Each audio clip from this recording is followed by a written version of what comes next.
I wanted to come to a school that really shared my goals of studying business and then going into medicine.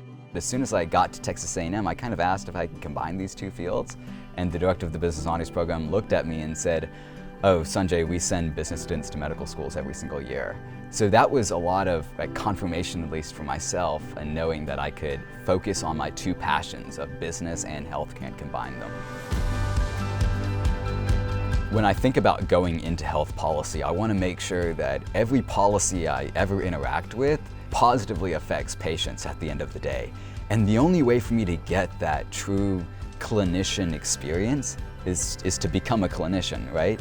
From that point, I can go into the more policy side, knowing that whatever I try to enact is not going to negatively affect patients. When I first got here, I reached out to Dr. Jennifer Dulin in the Department of Biology because I wanted to keep my love for clinical medicine close. I have students from engineering, biology, pre-med, and Sunjay's my only student who's a business major. And I have to say it's been quite a pleasant surprise seeing how well Sunjay has adapted to working in the lab. He is a very hard worker and he is in the lab almost every day. He has his own research project that he's doing independently under my guidance, and when he's completed his project, we expect that he'll be first author on the resulting manuscript. I also want to explore this whole health services, health policy research field, and that's how I kind of got to know Dr. Berry and have been able to research with Dr. Berry in the Mays Business School. I met Sunjay as a student in my class, Improving Healthcare Service. He's one of the smartest students that I have taught in my 50-year career as a professor. But it doesn't stop there, and this is important. He's also one of my hardest working students I've ever taught.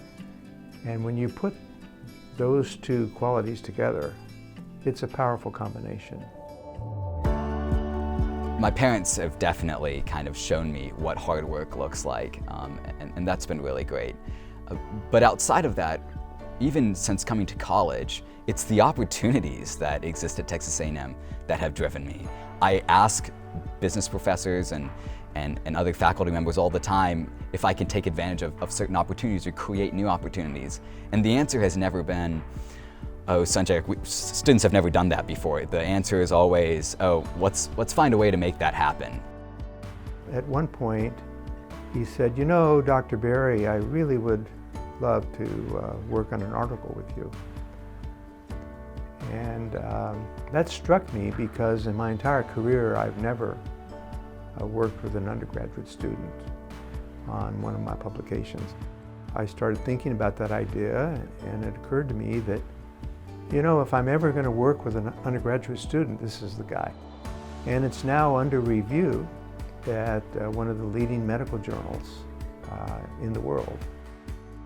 Dr. Berry is one of the leading researchers in the field of healthcare service, and he's the most cited professor at all of Texas A&M.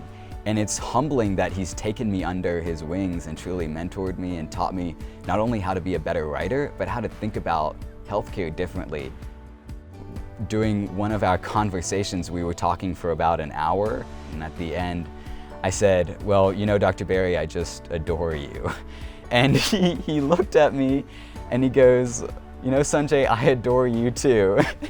And that moment was actually the most special moment of my entire time in college, because it was this moment where I realized this professor that I absolutely admired as a researcher and I've gotten to work with on a couple projects now became my friend, and that's really special to me.